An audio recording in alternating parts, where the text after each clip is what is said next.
the Charlestown Chiefs, brought to you by Sheehan's Rustproofing.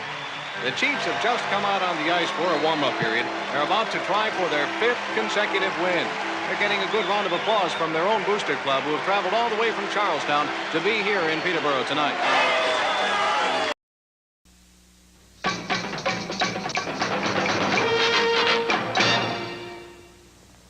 Need more energy throughout the day? Looking for a kick to your workout? RockinThatIDLife.com has you covered with delicious flavors you've grown to love in tropical fruit and mixed berry, but now fall in love with the new fruit punch and orange flavors. Try them all at RockinThatIDLife.com.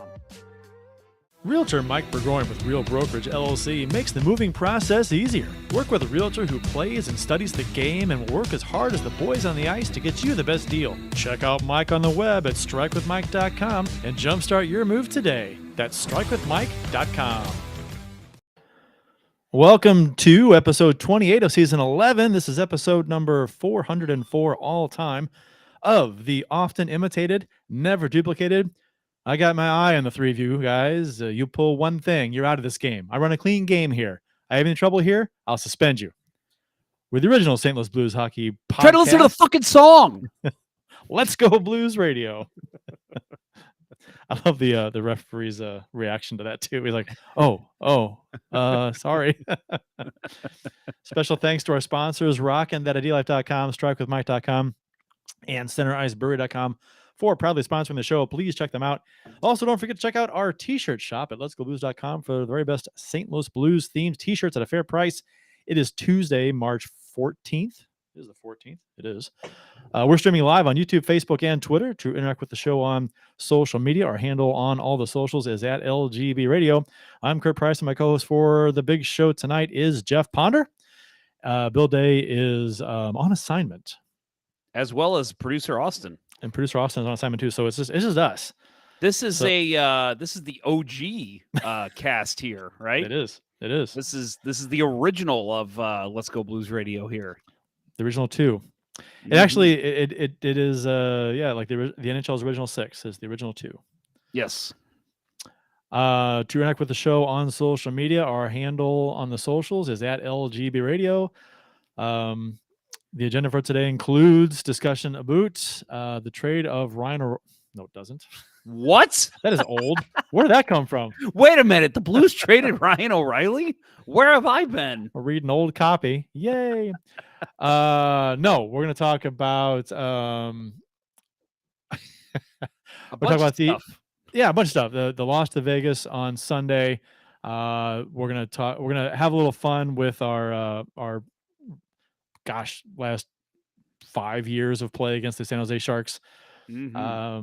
Coaches' challenges possibly to be expanded. We'll talk about that. And the NHL is rumored to be expanding soon, or at least some people are talking about it. And then next up for the Blues coming up. So, and the reason why we're doing the show tonight on Tuesday is because the Blues play Wednesday. They play the Minnesota Wild on Wednesday, and I'll be at that game with my daughter. And it's also not like, well, there you go. That's part of it too. I didn't realize that. But yeah, it's also that it's an 8:30 game. So yeah, post game, pre game, that's kind of right smack dab in the middle of the evening, and it's hard to really do anything. Yeah, and I would not have been available anyhow. It'd have been you guys. Use guys, I think. Use guys. You're looking for. Use guys. Sorry, Utes. Yep. Use guys. Utes guys. Hey, so what is new with you? Jeff. Me? You just had a nap. I did. That was fantastic. Yeah, with kids, especially little kids, it is hard to get a nap in. And yep. I had a long day. I didn't sleep well last night. And my goodness, it was about 8:15 to about 9 o'clock. I got a full 45 minutes in, and it was incredible. Kid didn't bother me once. It was great. I woke up and I'm like, oh my God, that's the longest nap I think I've had in 10 years. You're like Buddy the Elf. You got a full 40 minutes. Yeah. Isn't that what he says? 40 minutes? Yes, I think so. Yeah, other than that, things are good. Played in 4 hockey games on Sunday, which was brutal. Lost 3 of them. And that sucked. Yeah, my ice hockey team, unfortunately, we've been saying all year it's a rebuilding year. We had a resurgence. We were 0-9-1 to start the year, so it was awful. How many we games did you play? 20. So we were 0-9-1 to start, and we lost 6 of our 8 leading scorers from the previous year when we won the championship. And so it was, like I said, we kept saying it's a rebuilding year. We ended up winning, rattling off 6 wins in a row after that. So we were 6-9-1, and we were like, okay, we're still going to make the playoffs. We'll come in as the last seed and still win. Then the wheels came off again. So we've got 1 game left. We are now, what are we? 7. What would that be? 7-9-1? Is that right? 20 games, 1 game left. No, that's not right. I don't know. I wasn't paying attention to the numbers, so that's okay. So we have 1 game left, and pretty much one team has to lose both their games, which they're not going to do, and we have to win. Pretty much season over, but that's okay. Can't win them all. How about you? What's going on with you? I'm playing a lot of pickleball. Nice. Love me some pickleball. Yeah, I'm on the pickleball boat. I thought of you. We're watching that show Shrinking. Have you watched that yet? I have not. You know what it is? No, I do not. That's the one with it's gotten high reviews. It's good. It's Harrison Ford's in it with Jason Segel. And it's about basically a therapist that loses his mind and starts radicalizing therapy, and it's actually really, really good. But one of the things, he's got a teenage daughter, and his friend invites him to go pickleball. And so he tells his teenage daughter, yeah, I'm going to go play pickleball. And she's like, he ditched me for pickleball? He made that up. What the hell is that anyway? And Harrison Ford's like, it's the fastest growing sport in America. And I was like, it is. That's what Kurt's been telling me. It is. Yeah, I played for about 3.5 hours last night. Nice. That was fun. Enjoyed it. I play a couple times a week now. 2 or 3 times a week. So wow. It's I is mean, it good exercise or is it just more fun? It is. Well, if you're playing good players, yeah, it's good. It's good exercise. You'll run around. You run around more. It's not just, you're not just stationary. I mean, well, older folks that play are more stationary, but they don't move around quite as much because they're just not as mobile. But yeah, if you're in a competitive game and you're athletic and you're gonna be running around. I mean, it is what it's a combination between tennis and ping pong and badminton kind of. So it's no, it's a lot of fun. I've hung up my hockey skates and yeah, I'm approaching 50. I'm 48 years old. Yeah, so that's crazy. I know. I do miss the hockey every now and then, though. You do know that when you turn 50, we have to replace you with like a 21, 22-year-old, right? Female, right? You gotta female. Get a female on the show. And then when she hits 30, we have to replace her. Right. Or have her have some work done. That's the way it works. Yeah, women accept that as part of the deal, and right, in, yeah, in totally Hollywood, fair. Yeah, in Hollywood, totally you got. I mean, you get a certain age, you want to extend your career, you got to have the work done, which is not something I'm encouraging or saying you should be done. I'm saying that's the way it kind of seems to be, right? We are making fun of that aspect, people. Right. I actually think encouraging it. Actually, the vast majority of people that have the work done seem to be. I mean, you notice it, and that's not a good thing. You don't want to notice. So. I actually, again, the show Shrinking, I don't know if you know the name Krista Miller. She's in it. She used to play Kate in the Drew Carey show. Oh, she is unrecognizable. She's had so much work done. And I always thought she was very attractive back in the day. Yeah. And she probably, I don't know. I'm just speaking. I don't know. I feel like she probably would have aged gracefully. But she just had so much work done. And my wife said that. She goes, isn't that Kate from Drew Carey? And I'm like, no. And then the next scene she was in, I started listening to her voice. And I'm like, oh my God, that is Kate. Like, it's crazy. That's rough. What's her name? Portia DeRossi? DeRossi. Yeah, she's had a lot of work done. And she, back in her Arrested Development days, the original run, she's very attractive. But then, when it came back on the air and she had work done, I'm like, oh my gosh. I didn't even recognize her. I thought they replaced her as an actress. I was like, oh, they got somebody new to play Lindsay? Nope. You know what? And maybe almost every Hollywood actress has it done when they reach a certain age or about that age, and we only notice the bad stuff, the bad work. Maybe that's the way it goes. But I'm not telling you, man. Is it worth the risk? I mean, because I don't know, like Courtney Cox. Courtney Cox looks Madonna. She does not look good. Madonna looks bad. You know who looks really well, really good, and it looks like she hasn't had any work done? Michelle Pfeiffer. She looks phenomenal. And she's even, I don't know, maybe it's just for Ant-Man. She's rocking the gray hair. And I think she looks great. Yeah. I mean, maybe she has. I don't know. And need to have a list and with pictures, celebrities who have had work done, and here's how they look. I'm like, oh, that looks good. Can't really tell. I'm sure there is a list out there if you look it up. Halle Berry is another one. She still looks great. And as far as I know, Christy Brinkley, actresses who've said that they haven't had any work done. I don't know. They could be lying, but I love the natural look more. So all of you female actresses, Kenny Rogers, Fisher, Kenny Rogers, yes, who is no longer with us. Right. But he looked bad. He was unrecognizable. Yes, he was. So Jenna Fisher, I know you're listening because you're a St. Louis girl. Ellie Kemper, you're both listening. Don't get any work done. Yeah. Women age very well as long as they take care of themselves. You don't need that plastic surgery crap. Jenna Fisher seems like the kind of woman that would age gracefully. You know what I mean? She's got that. Yeah. I don't know what it is. I don't know how to describe it, but it's like if she were to get work done, that would mess things up because she would. Meryl Streep. She looks Meryl great. Streep. She does. I bet you she's had work done. Maybe. Yeah, but she looks great though. I mean, I don't know. Yeah, no, she does. She looks like she should look at that age, I guess. Looks good, doesn't look like anything's, unusually, puffy or stretched or pulled. Anyway, we're cutting into our segment time for the first segment of the show. Yes, we are. The official beers of episode number 403. You can reach each of us on the Untapped app. My handle is CPrice12. Jeff's is J Ponder 94. Bill's is Billy Blue Note 33. I don't even have my beer out. I got like a mason jar with some Coke and some ice in there, but I could just say it's rum and Coke. We're on episode 404, by the way, sir. What did I say? Oh, 403. Yeah, sorry, it's 404. You're right. I didn't change that on the. There's too many things. By the way, happy 314 day. That's something that should be mentioned. Yes. For those who don't know, Ken Morris's, the Matt Harris's of the world.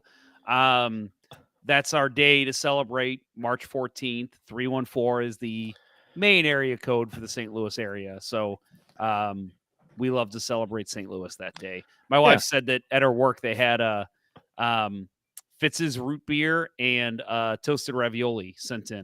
Nice. So that was pretty cool. So I do have in the fridge behind me. I'll break out for 314 day. Four Hands chocolate milk stout from the local Four Hands brewery. That's my 314 contribution for today. I was going to go out and get some Emo's pizza for dinner, but didn't make it around to it.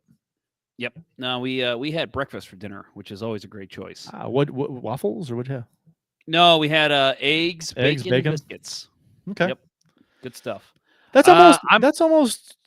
I mean, yeah, that is a breakfast meal, but I'm not sure why that has to be a breakfast meal. I mean, why is it classified as breakfast? It's meat, it's eggs, and it's I have no idea. I don't know, but for some reason, it has always been a breakfast food, right? I've never known it any different. I'm a bad St. Louisan. I have no St. Louis beer in the house right now, which honestly is rare. I always have St. Louis beer in the house, but for whatever reason tonight I just didn't. So, actually, I don't know. I think this is bottled in. Looks like it's bottled in Waunakee, Wisconsin, but it's sold at our local Aldi, Brecken Hefeweizen. So you bought it locally. I bought it, yes, just like I buy all my beer. I don't have my beer shipped in. It's not shipped in from Nova Scotia, right? No, none of that. No, this is this first time I ever picked this up. Aldi has really picked up their beer and liquor aisle. If you've ever been to an Aldi recently, they've really kind of brought in some new stuff. They do have a lot of St. Louis beer as well. I know they sell O'Fallon and I think Urban Chestnut.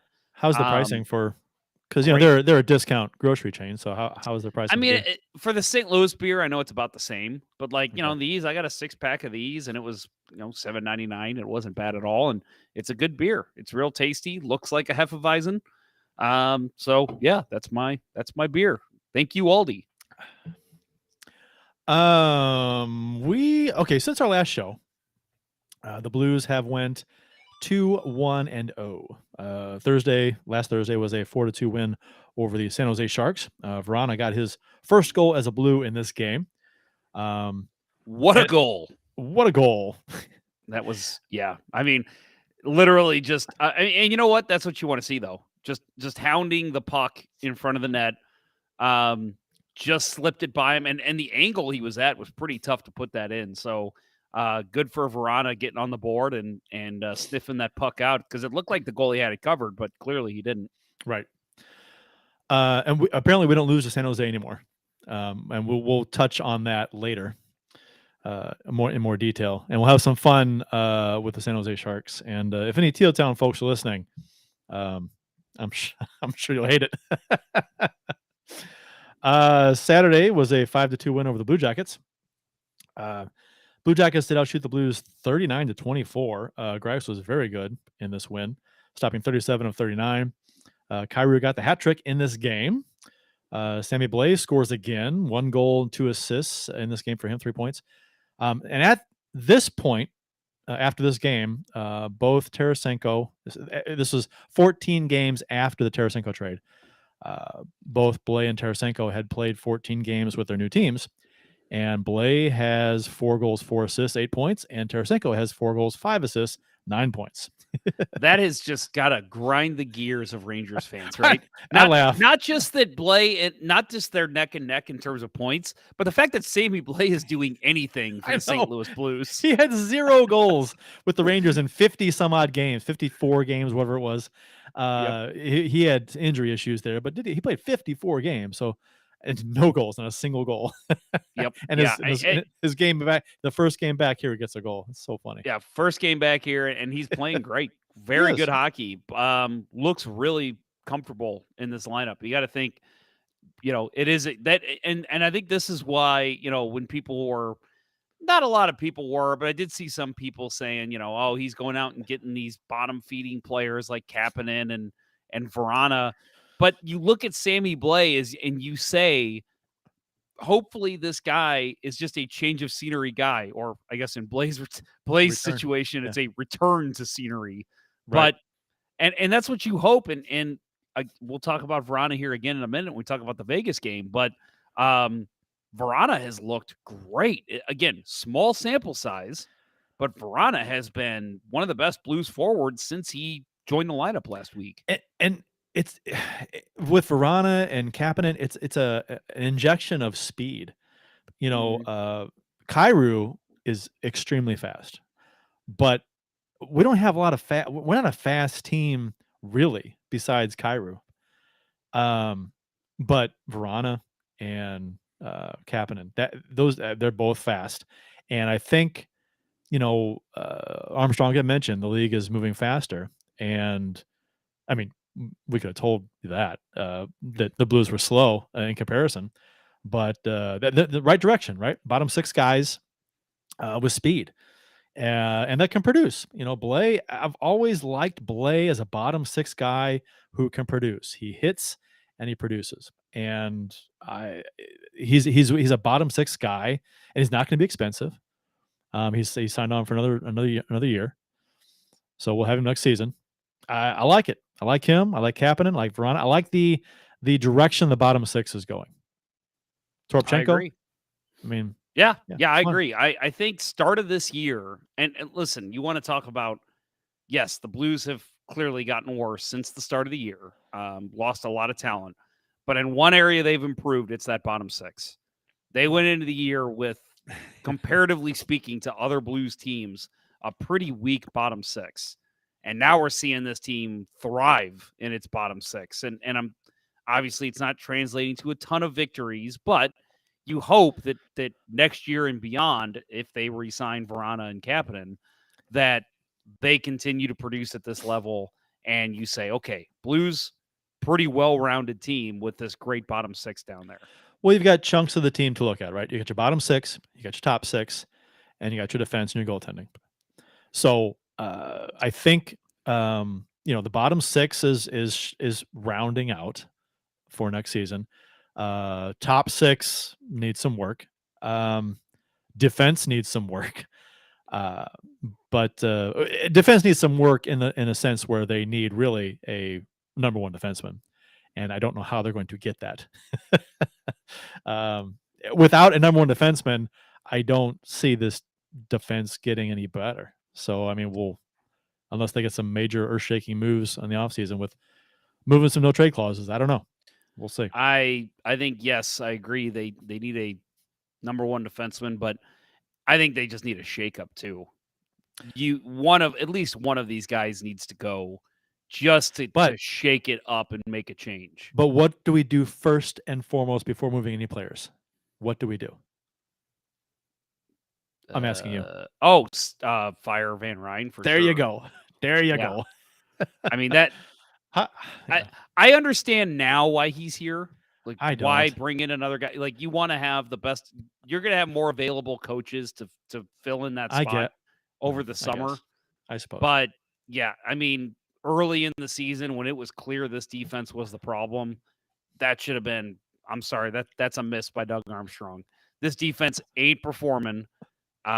Your guy who's in charge of it has really never had this defense performing in a way that we expect, even going back to the Cup year. Crazy he's still here. Hopefully, day one after the season ends, what is it, April 28th or whatever? Hopefully that's the first thing, the first pin to drop. Okay, Mike Van Ryn's gone. Yep, has to. Yeah. I will be gobsmacked if we go into training camp next season with Mike Van Ryn as the defensive coordinator on this team. That to me would be a almost damn near fireable offense for Doug Armstrong. I don't know. I don't know what you can't go in with the same structure next year. I would love to hear rationale behind that thinking if that happens. I would like. What's the excuse? Why? I'd like to know when his contract's up. They don't really share. That stuff's hard to find. That stuff is really hard to find. Yeah, so like if his contract's up, then maybe you don't even hear about it, and all of a sudden it's, so the Blues have signed this guy to run the defense. Oh, okay, I guess that means Van Ryn's gone. But yeah, here we go. The Meeker, very nice. Maybe Armstrong gave Van Ryn a no termination clause. An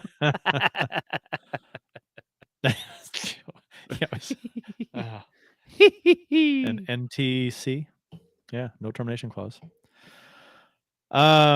So anyway, the last game the Blues played since the last show was the 5-3 loss to Vegas on Sunday. It was Barbashev's return to the Enterprise Center. Obviously, he got a nice video tribute. There was a fan that held up a sign on the Jumbotron asking Barbashev to come back next season. Barbashev was asked about it and if he saw it, and he said he did. Do you want him back next season? I mean, if it's affordable, sure. Right. That's the question. Can we afford it? Problem is, and it's crazy to think this because this is when the Thomas and Kyou extensions kick in. I looked, they only have like $8 million in cap space next year. Like after all the contracts they shed, and I know there were UFAs, but you unloaded 2 $7 million contracts. And then a couple other ones in Mikkola and Barbashev and Achari, and you still only have $8 million going in next year. Doug's got to be pretty stingy with that money, how he's going to spend it. If you can get a Barbashev at basically, we've talked about this, but what he's making now, yeah, but he's going to get more than that on the open market. There's no way he's getting less or getting what he's making now. Probably. And I said before during the season, when he wasn't playing as well as he did closer to the deadline, that for him to sign here as a team-friendly deal would have to be less than he's making now. And I still kind of feel that way because he was making like 3 1/4 or something like that this season. I think. But I mean, for us to afford him, it would have to be below 3. I'm thinking. I don't think that's going to happen. But you never know. How much he's willing to take less to play here if he wants to play here. But yeah, I can see him getting over 4 somewhere, and I don't think that's going to happen here at all. Yeah, he's at what 2.4 this year. Is he 2.4? That's it. I thought it was 3. I think so. I could be wrong, but I'd say $100,000, maybe $200,000 raise is really all the Blues could come in at and be safe. Still say, okay, we've got enough to get somebody else to help us out. 2.25. So I said 3.25. It's okay. So if you can go up to like 2.4, even 2.5, I'm okay with that. Yeah. But again, he's gonna get more than that. He's open market. Yeah. He'll get at least 3 somewhere else. I would think so. Yeah. But my money, what I would like the Blues to sign him for when I thought he was making 3 1/4, still same 2.5, 2 3/4, something like that. I think, but that seems low for him now, especially if he plays well in the playoffs. What do you think he gets? And let's just not even talk about term. Let's talk about money per season, cap hit. What do you think it's going to be next year? 3.75. I was thinking about that, maybe even up to 4. Yeah, 4 seems a lot for a bottom 6 guy. Yeah, like I don't know. Maybe not. 3.7. 3. I mean, that's $1.5 million more than he makes now. I could see a team like Vancouver or Calgary, if they have the cap space. I don't know. Spending a lot of money on a guy like him and saying, "Hey, come in here, help round out our middle 6, basically." And maybe he steps up into a second line on a team like that. But yeah, there were a lot of nothing more than 4. There were a lot of teams that were rumored to be in on him at the trade deadline that wanted him. So maybe come the offseason, there might be a half dozen teams that might be bidding on him a little bit. So that might drive his price up a little bit if he still has the interest there. Plus, in the offseason, teams will probably have more cap room too. So we'll see. Jiri Patera, and it's really hard for me not to say Jori Lehtera. Well, hang on. Before you say that, I want to say early in this game, Ivan Barbashev, tell me he does not know Jordan Binnington. He almost stole that puck from him when he went behind the net. Barbashev came rushing in, almost had an easy gimme goal. And luckily, Binnington got over and still made a save. But I saw that happen, and I'm like, that's Barbashev knowing his goalie. Mm-hmm. True. That was a great play by Barbashev. Jiri Patera made his NHL debut in net for Vegas. And of course, he gets the win. An NHL goalie making their debut against the Blues, getting the win, seems to happen a lot. All the time. Yeah. Verona Kyou. It's 10 p.m. Do you know where your children are? Verona Kyou and Pitlick scored for the Blues in this game. Kyrou's goal was his 30th of the season and pulled the Blues to within 1 in the second period. So, okay, let's talk about Kyou a little bit. How happy are you with his performance this season? Obviously, he's putting up some points. Leads the team in points, 63 games played, 63 points. Point-a-game guy. How do you feel about his overall game with the Blues? Are you because I ask because it wasn't, but people have rumbled about wanting Kyou to be traded before the deadline. Let's trade Kyou and Thomas. They wanted to gut the team. Not happy with his play, mostly for his defensive reasons, and he had a terrible start to the season. First couple weeks, he was god awful. Anyway, so leading the team in scoring. What are your thoughts on his play so far this season with the Blues? His overall play. You have your notes here in front of me, so I of what you want to say. So I'm going to try to not mow your lawn here, but I'm kind of disappointed. Well, we're probably in the same boat, right? Exactly. It feels so weird to say it, but slightly.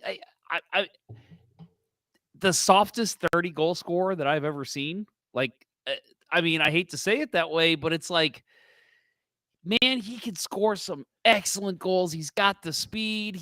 And it's not even the defensive thing for him. We've talked about that with this team and Brett Hull comparing to him. Brett Hull never even crossed his own blue line. So, but everyone loved him. It wasn't a problem for him. So I still, even with today's game and how important it is to back check, that doesn't really bother me. It's the stupid plays in the offensive zone where he's just dumping it in front of the net, hoping somebody will be there, or he's just weak in the corner. And it's like, come on, man, you're an NHL player at this point. You shouldn't be able to get knocked off the puck so easily. It's things like that make me want to dog his play. Maybe if this team's a true contender, everything would have worked out. Tarasenko had a better year. The defense plays better. O'Reilly's having a better year. Maybe we're not noticing those things, but he is so in the spotlight. And it's all you can see sometimes when it's just, holy shit, Kyou. Like, what are you doing? And, like, poor positioning. I mean, he's back-checking on one of the goals last night. I can't remember whose it was. But he's back-checking on one of the goals with Leddy, and both of them just don't even know where the puck's at. And it's just like, what are you doing? You're an NHL player. There's moments that happen throughout the season with him that drive me nuts. But, like, he's a goal scorer. Yep. I just feel like he could do more. He could have more goals. They asked him earlier in the year, right? Do you think you'll ever reach 100 points? And he's like, yes. And I think he can too. But I just feel like there needs to be just that little bit more effort from him and see just a little bit more from him. And maybe that's just yet to come with his career.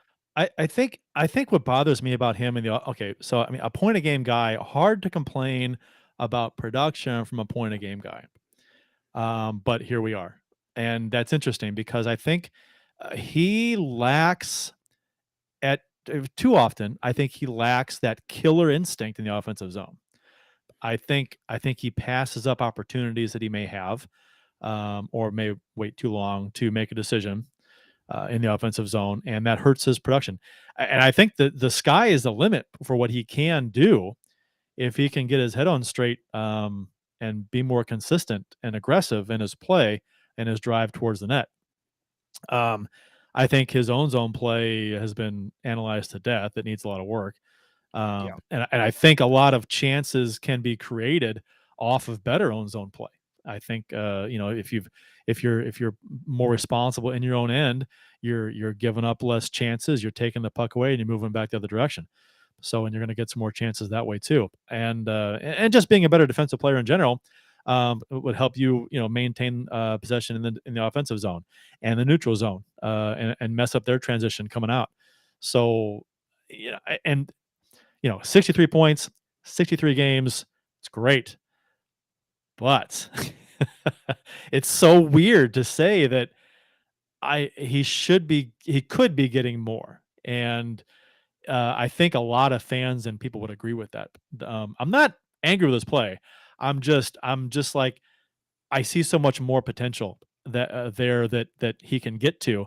And he's still pretty young, and hopefully a lot of the stuff will kind of round out and come into form over the next couple of years, hopefully.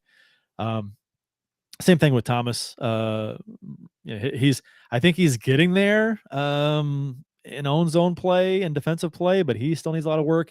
It's the young players. I think that stuff comes later in a player's career, to be honest, if you're a forward. So, his job. You know who he kind of reminds me of at this point, and I hate saying this because but if you think about it, he was great his 40-goal season for the Blues. Brad Boyes. I was just going to say Brad Boyes. Brad Boyes was excellent that year, and I think it was the next year. I think he had 30 goals again. He was phenomenal, and it was like, man, this guy, every time he shoots, it's going to the back of the net, and it just seems effortless for him. But once that scoring touch kind of started to disappear a little bit, he's useless as an NHL player because that's all he had. He didn't have the back-checking ability. He wasn't great in the corners. He wasn't, he could hit a little bit, but not anything to write home about. And that's how I feel about Kyou. It's like, man, if the rest of his game doesn't start developing, and when this contract's up, he's going to be worthless to NHL teams because he doesn't have anything else outside of a scoring touch. Well, he's got speed. He's got speed, he's got a scoring touch, and his hands are pretty phenomenal stick handling wise. He's shown flashes of a lot of stuff. That all to me flies into your scoring touch. Well, yeah, well that creates opportunities for your scoring touch. I mean, you need to dance around people and create space, and then let your scoring touch take over. I get you, but I think his speed is a major weapon for him, and his shot. He has an excellent wrist shot. It's fantastic. So it'd be great if you could see him utilize his speed a little bit more, because you watch guys like McDavid, and he's not much slower than McDavid. But we watch McDavid, and McDavid just seems to use his speed more, more effectively than Kyou does. He'll use it to beat guys wide. He'll use it to explode out of the zone and up the ice. I don't see that quite as much with Kyou yet, even though he's got those wheels. So it'll be interesting to see if that changes at all. And I think that all boils back to being more aggressive in his drive towards the net, and knowing what he wants to do. Part of his issue is he's not quite sure what to do sometimes. And we saw that early in the season, right? He was indecisive as hell in the offensive zone. He didn't know what to do. He'd like hold on the puck, make moves, and like look around. Yep. It's like, what are you doing? Yeah, So, I do, and I think it's just we see his effortless play sometimes. Like he'll just not wind up, but he'll get in the slot and he'll get a shot, and it's just effortless for him. Shooting from the far boards. Every time he scores a goal, it just seems like, oh my God, this is nothing. And then when we see him do the dangles with the speed, it just comes off as so effortless. And then there's times where we literally see him be effortless because it's like he's just skating into the zone so lackadaisically, drawing off sides or, letting the puck get taken from him. And it's just, dude, we've seen what you can do. We should see that more. We're just not seeing that drive. And you mentioned McDavid. It's unfair to make the comparison to McDavid. It's unfair to make the comparison I'm about to make to Ovechkin. But like when you see those guys, we're not talking about talent. We're talking about effort. Even at his age, we still see Alex Ovechkin give 110% every single game. Same thing with McDavid. I don't feel like we see that every shift with Jordan Kyou. I think it's more than effort. I think it's on top of effort. It's like that killer instinct, that drive. It's you can go out there and you can try hard, you can bust your ass, but and I think I touched on this a little bit last show. Any athlete who's played at a competitive level knows there's a difference between going out there and trying hard and then going out there and trying hard in a do or die situation in a playoff game. You know what I mean? It's like there's that extra level of desperation in your play that isn't there all the time, but it comes out when it's needed. You know what I mean? And I think that kind of thing is special amongst elite athletes. How they can tap into that. Claude Lemieux. Yeah, big game players, right? So, yep. Glenn Anderson, Mr. Overtime in the playoffs. Oh yeah. So that kind of thing is special, and that's he's making $8 million, so he's making some pretty good coin. So he needs to, and it sounds weird because I touch back again, a point a game guy he is right now, which is fantastic. But I think I see the potential there to be a whole lot more. And that's it, right? We see it as this kid can put up 82 points in a season. That is phenomenal, and that's what you want. But we could see him doing more. Could we not see him being a 120 point guy in today's NHL? I mean, if we see that drive and, like you say, that killer instinct, Blues are on a playoff run, and it's like coming down to the wire, give the puck to Kyou, that type of player, like that could easily be him. We're just not seeing it yet. And hey, Armstrong signed him to this deal. It's basically saying, like, I'm signing him to it now. So that way, when he does hit that potential, I've already got him locked up for 8 years. Right. So maybe we see it next year. It's a gamble, right? and you see flashes of it, so that's cool. I mean, let's as long as he keeps developing and keeps growing, you don't want him to plateau at this point, right? You don't want that.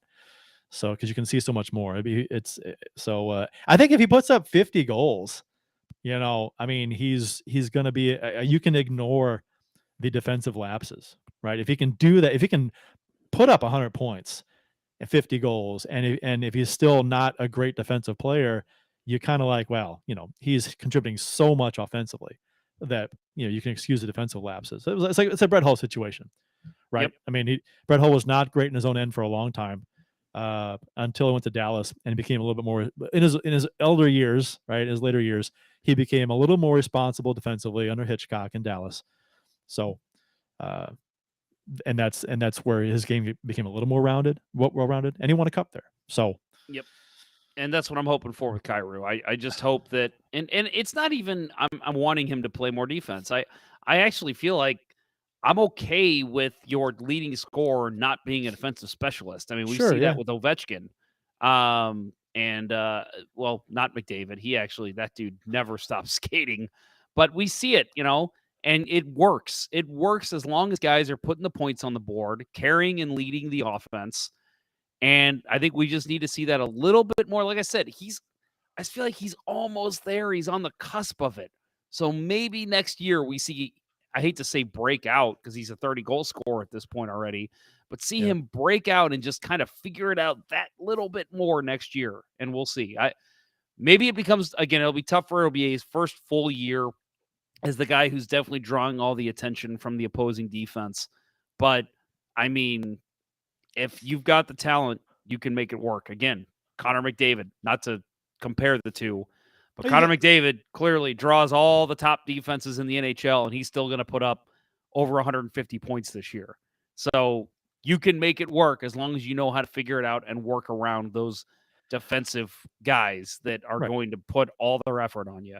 And when your skill set, excels high above the defensive people, the players that are playing against you, it's easier to overcome. It's different if you're, that's where this whole extra drive and effort on top of maximum effort, right, comes from. That's what that's what gets you over the hump as far as other teams matching up their best defensive players against you, because you can get that next level and be more productive and get more chances. Anyway, so Matt Harris, real quick, we'll read his comment here. Just came in just in time. I would love to see what a breakout looks like for Kyou from here. I think everyone's frustration comes from seeing all the potential in him, but only sometimes the effort. And that's where I'm at with you. I do think Kurt's right. There's that level above giving maximum effort, that killer instinct drive. I don't even see him giving that maximum effort at this point. He hits that. Yeah. Then we see him hit that next level. So we'll see if that happens. It's kind of like a player, a 10-year vet who hasn't won a cup, and he's in the cup final and he wants it so bad, and that's the level, like you're putting your body on the line, you're sacrificing, blood, to get that the next level. It's a shame Bill's not here, because the reference I'll make, Shea Weber, his last year now in the NHL, dude had nothing left in the tank, but man, he still put it all out on the line for Montreal in that cup year. Yep. Back to the Vegas game. Pitlick did tie the game early in the third when the Blues were trailing by 1 on a backdoor tap-in goal. Nice little goal. Vegas did score then a couple minutes later off of Dorofeyev's face shield after a rebound went up in the air off of Binnington. His first goal in the NHL. I didn't think this play should have ever happened. It was kind of a goal mouth scramble situation with the puck. Blues couldn't get a handle on it. Vegas couldn't either. Blues looked kind of weak in front of their own goal, and puck squirts free to Vegas. Shot on goal. Binnington makes the save. Pops up in the air off the face shield and in. Fluky goal. I didn't hate the Blues play this game, and this isn't the right goal to bring this up, but not Binnington's strongest game. That rebound kick out he had that led to the goal, that was pretty bad. Again, I didn't mind that was. I didn't mind the rebound kick out that much. He didn't leave it in the slot. He kicked it out pretty far. I mean, he kicked it way out. It just so happens there was a guy streaking in there. I mean, I didn't like his play on the Marshall's goal, the 5-hole. I thought that was I mean, he had it closed and it opened up, and then Marshall hit it, and it was just one of those deals where you didn't close up the 5-hole, and you basically got to play tight and close all the holes, because Marshall has nothing to shoot at. You just got to make sure he doesn't find a hole through your body, and he didn't do that. Those goals happen, and they're always soft. So, and that's on the goalie. I didn't like that one at all. Matt Harris, another good comment from him. Currently losing to contenders doesn't bother me. Vegas is playing pretty good hockey right now. Yeah, I got to say, if they would have lost to San Jose or Columbus, teams that are really struggling. We don't lose to San Jose. No, we don't lose to San Jose. But if we would have, that would have upset me a little bit more, just because it's like, and I know Blues fans, some are rooting for losses. I've said before on this show, I can't do that. As much as I want Connor Bedard or a top pick in the NHL, give me victories all day. I want to see this team win. I want to see this team compete. I want to see what these guys can do. So, yeah, that would have bothered me a little bit more. But, yeah, this game, they lost, and I just kind of shrugged my shoulders. I'm like, oh, well, Vegas is playing pretty well. I thought the Blues played a pretty good game. I really did. I didn't have too many issues with the game. It was a close game. It was a good game. Pietrangelo gets the empty net goal to give Vegas a 2-goal win. I thought Parayko was good in this game. I thought Parayko's been better lately. I haven't had a lot of problems with his play lately. He's been noticeably better. It's not just that he's not. I haven't noticed him making mistakes. I've seen him making nice plays. Especially in this game, he stood out to me. Made some real nice moves in transition up the ice. Carried the puck up to the neutral zone one time in particular, and drove in deep, and they got a scoring chance, which is weird to say for me to point that out, because he used to do that kind of thing all the time. But I like this game from Parayko. I had no problems with him in this game. I hope this is a trend for him, and he's finally trending out of this inconsistent poor play that he's had for quite some time now. We'll see. It's been a couple weeks now. I think he's looked better. But we are about due for a break. In a world of San Jose Sharks, be the St. Louis Blues. More on that on the other side of this break from our amazing sponsors. You're listening to Kurt and Jeff on Let's Go Blues Radio. We'll return after these messages.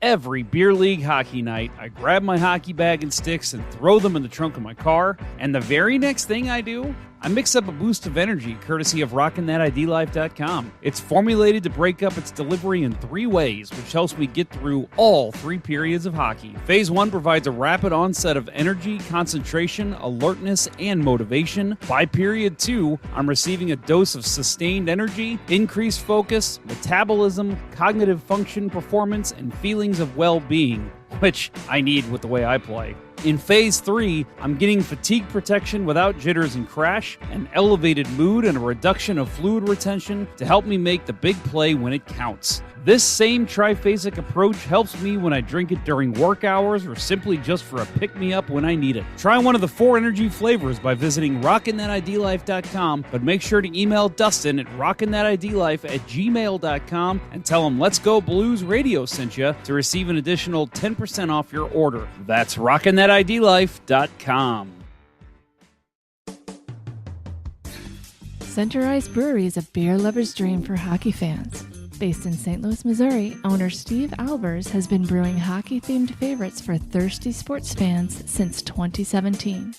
From the Beauty IPA to the Old Arena Lager, a cold, frosty, hockey-themed beer is just what the doctor ordered for hockey fans in St. Louis. Make sure to check your local beer store for Center Ice Brewery beer today. LGB. Let's go beer. During the magical 2019 playoff run, I was in the midst of buying my current home. Every time I spoke with my realtor, obviously, home buying was the discussion. But in the back of my mind, I couldn't stop thinking about what was destined to happen for our St. Louis hockey team. If only there were a realtor who could have walked me through the process, held my hand when needed, but was there to be a sounding board when I wanted to complain about a certain hand pass goal. Let realtor Mike Burgoyne with Real Brokerage be that for you. He'll have your needs top of mind as he skates you through the home buying or selling process, dangling you past any obstacles and assisting on all your home goals. Check out strikewithmike.com for more information or give him a call directly at 314-753-4060. That's Mike Burgoyne with Real Brokerage at strikewithmike.com, and that number again is 314-753-4060. Don't forget to tell Mike that Let's Go Blues Radio sent you. And now, back to Let's Go Blues Radio, the longest running St. Louis Blues podcast with Price, Ponder, and Day.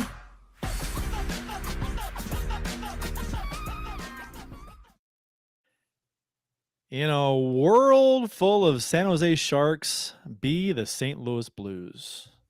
Our apologies to our friends over at Tealtown USA for having some fun here. Yes, we love you guys, but man, how can we not have fun with this?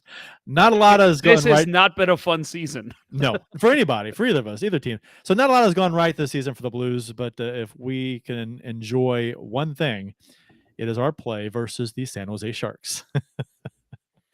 So we have some stats here between the Blues and Sharks we can share with you. So Blues fans, you can feel good about at least one thing from the season. That and Kyrie's point a game pace. The Blues beat the Sharks 4-2 last Thursday, completing the sweep of the Sharks this season, which is not much to brag about. San Jose isn't very good. The Blues aren't very good, but it is what it is. Well, the Blues have beaten the San Jose Sharks 8 straight games now. They haven't lost to San Jose since March 8th of 2021. So it's been over 2 years since the Blues have lost to the Sharks, and that was in the goofy bubble season where the Blues played the Sharks 8 times, and the Blues went 5-1-2 versus the Sharks that season. In the previous COVID-shortened season, the 19 and 20 season, the Blues went 2-0-0 versus San Jose. Since the hand pass game, the Blues have went 10-1-2 versus San Jose. They haven't lost in regulation against San Jose in front of fans since Game 1 of the second round of the 2019 NHL playoffs on May 11th, 2019. And in the regular season, the Sharks haven't beaten the Blues in regulation in front of fans since an 0-2 loss in San Jose on March 8th. Did you say 0-2? 0-2, 0-2. 2-0, man. 2-0. Come on. I was putting our score first. 0-2. Don't do that. That's not You how can. it works. You can. No. I did, but I just did. No. I just did. No. An 0-2 loss to San Jose on March 8th, 2018. So it's been 5 years since a ticket-holding Sharks fan has seen the Sharks beat the Blues in person during the regular season. 5 years. And a lot of caveats there, right? But still, Right. 5 years. Yeah. Let's raise a banner, Jeff. Let's raise a banner for that. Fuck you, Erik Karlsson. That's all I have to say. Oh, yeah. I still, again, I'm not mad about the hand pass itself. I'm still mad about his stupid comment after the game. We're not playing handball out there. Fuck you. Yeah, you somebody know was. You got away with one. Just somebody was. fucking say it. You know, I actually, in hindsight, being 2020, right now and after the fact, I love the hand pass game because that was the moment that this team said, fuck you. We're steamrolling you guys the rest of the series. And they did. Yep. They outscored them something, what was it, like 15-1 or something after that? Didn't they come out and score like, it was like 30 seconds in the next game or something crazy? Like I think it was Barbashev scored a very early goal in the next game. I don't think it was close. It was not close. The games weren't close after that hand pass goal. Not really. Blues dominated. Yeah, that was, and I remember us talking about that. I don't know if we had a show right after that or if it was just in our Slack chat, But I remember the three of us talking like, this is going to ignite the Blues. This is going to make them win this series now. It was nice. It was that talk happened after how the Blues talked about it after it happened. Like they didn't care to talk about it. They're like, whatever, we move on. It's not a big deal. They weren't bitching and complaining, which, because the fans were doing plenty of that. Social media was on fire with that. Well, and it was it earlier in that series or after that where Peter DeBoer started bitching about penalties and they're just not calling it fair. It was after. Shut up, dude. Yeah. Like you have got, because that's the year San Jose got a break in every damn series. A lot of what goes around comes around kind of stuff with the Sharks. Yeah, that was the same year that they got the break against the Knights, right? Yep. When Pavelski got that nasty gash to the head, his head split open. And then it was there was the oh boy, what was it? Colorado? They had one. Was it an offside? Yes, I think so. Yeah, I think that's what it was. They had a call that favored them that should not. I'm sorry, Sharks fans, but should not have counted. And then this happened, and it was literally like, oh my God, there's going to be a play. They're going to go to the Stanley Cup final, and they're going to win a game in Game 7 overtime on a ridiculous play that shouldn't have happened.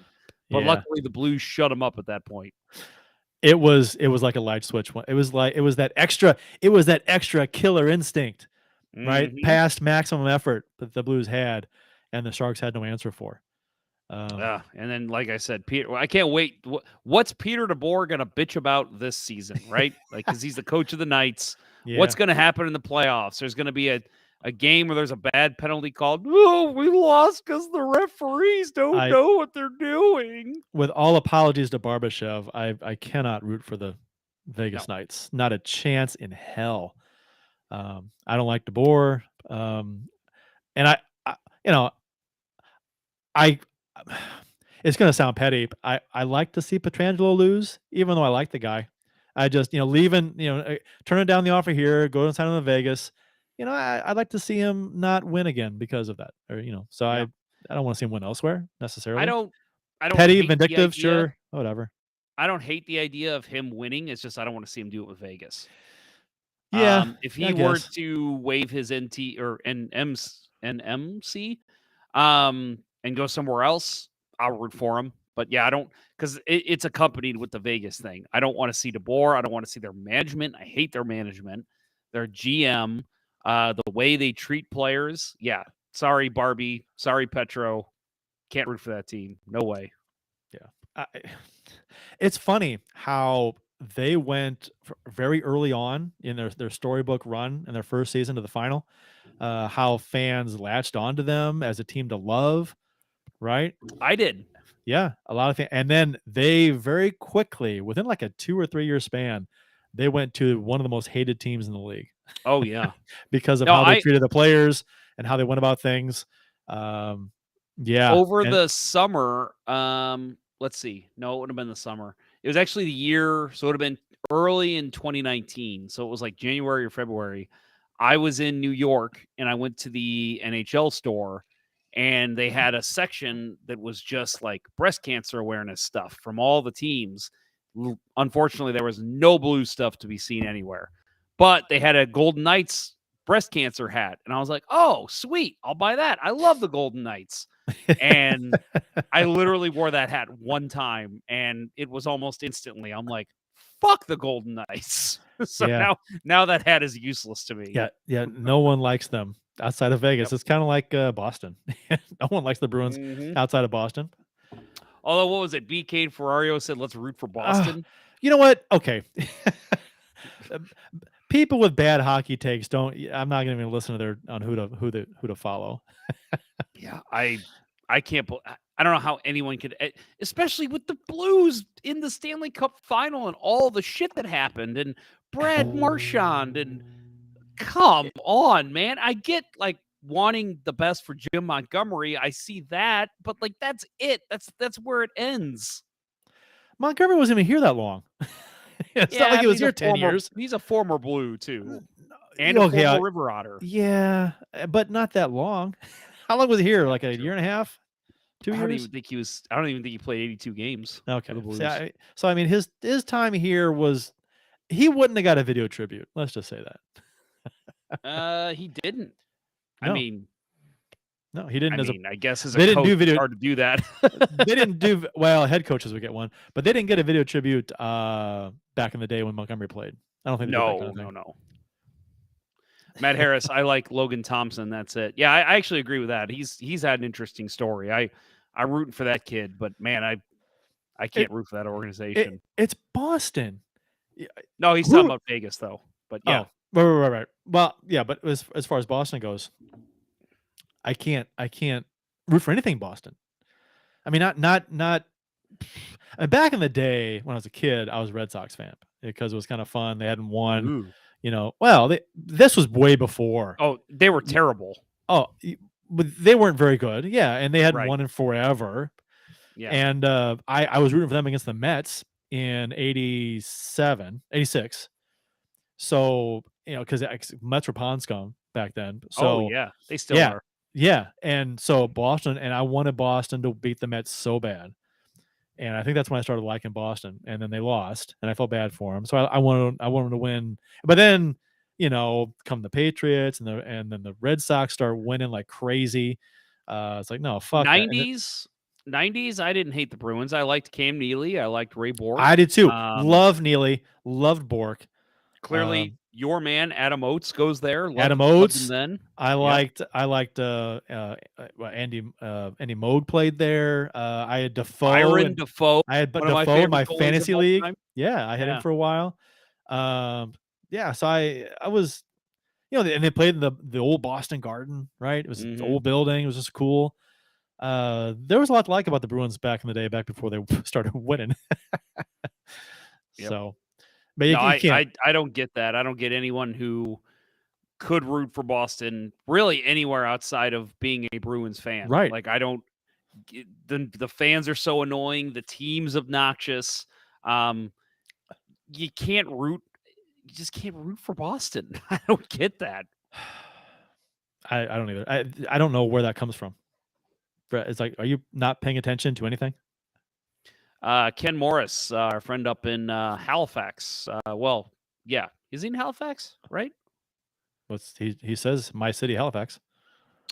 Oh, he does. That right there. I should have just read. Bruins are probably the second or third most popular team in my city of Halifax. Maple Leafs, Bruins, Canadians, and Penguins are most popular. Sydney is from Cole Harbour, Nova Scotia, which is a suburb of Halifax. Like your accent there. Nova Scotia. Nova Scotia. I can't not say it like that. Nova Scotia. So almost like you're either from North Dakota or from North Dakota. North Dakota. So coaches' challenges to possibly be expanded. According to Darren Dreger, the GM meetings have included talks on adding additional reviews for high sticks and determination of pucks over the glass. I think this is probably going to happen at some point, expanding it in some way. I saw that you said on Twitter, Jeff, you wanted less reviews. Is that right? Yes, but let me add the caveat here. I'm with you as well. I think it's either get rid of them completely or go all in.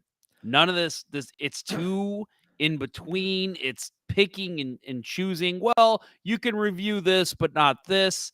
That and what you'll mention here, because I'll let you have the floor here, but the having a time limit is important to me too. So it's either all or nothing and add a time limit. And either way, I'm happy. Yeah, we talked about that before, about how we would change the review process. Sometimes it takes 3, 4, 5 minutes, and like, why? Well, and it goes back to the playoffs with was that Chicago with the offside? Was it Laterra? Yeah. And that review went for it was 8 minutes. And it's like, what are we doing here? Like, is this really the spirit of the fucking challenge? And I know that was years ago. They're trying to measure down to a millimeter. It's like, come on. What are we doing here? This is so pointless. If you can't like, okay, so after like 90 seconds, if what they've seen doesn't overturn what was called on the ice, the call on the ice stands. That's Yeah.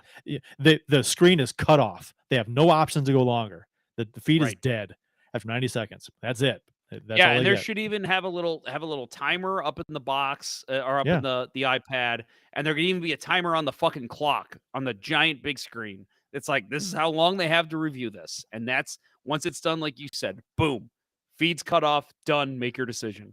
And I'm almost give a coach one challenge and let him challenge anything he wants. Anything he wants. I mean, penalties even. You know, a phantom high stick, a trip that wasn't a trip, a guy toe picks instead of getting tripped, which we see a lot.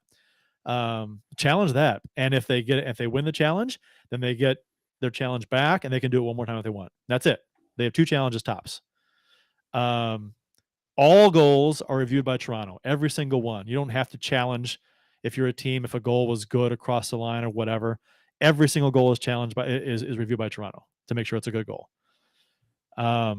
And the XFL kind of does that. They review all kinds of stuff on their own before, and if they can get the review done before the ball is snapped, and then they'll stop the play and overturn the call to some degree with a lot of stuff. Turnovers, I think they review on their own, which is interesting. They can learn a lot. The NHL can from the XFL because they've done some neat things with transparency in reviews too.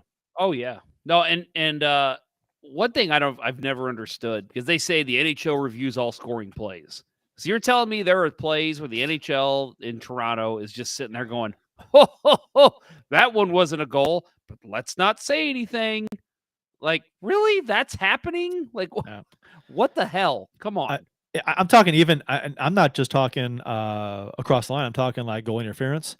They review everything. They review, and have them. And if it's questionable, if they're reviewing it, have them pause the drop of the puck 10, 15, 20 seconds until they can finish reviewing it, and then let them drop it.